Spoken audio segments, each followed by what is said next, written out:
Prostatani ko'rsatcheniyasida quvvat dori bo'ladi. Birinchi o'rinda immunitetni ko'taradigan, keyin shamollashlarni, yallig'lanishlarni davolaydigan, siydik yo'li shamollashlarni davolaydigan quvvat dorining tarkibida nima bor?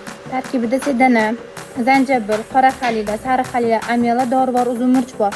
Bu to'g'risida alohida video bor, kirib ko'rsanglar bo'ladi. Keyin kuchalar beraman, обязательно. Kuchalar asalga tayyorlangani, ya'ni yorug'da ko'rsanglar bo'ladi. Ichida kuchalasi bor. Hamma so'raydi, kuchalarning o'zi qattiq bo'ladi. Buni qaynatib, po'stini shilib, zahar joyini olib tashlab, mayda qilib to'g'rab olamanda, asalga qo'shib tayyorlab olaman.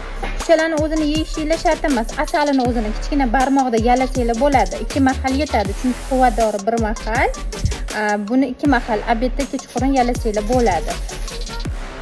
Xo'p, keyingisi bu ertalab, bu obedda kechqurun damlamalari bo'ladi. Zolotoy koren, ro'yan, tosh tuzlarni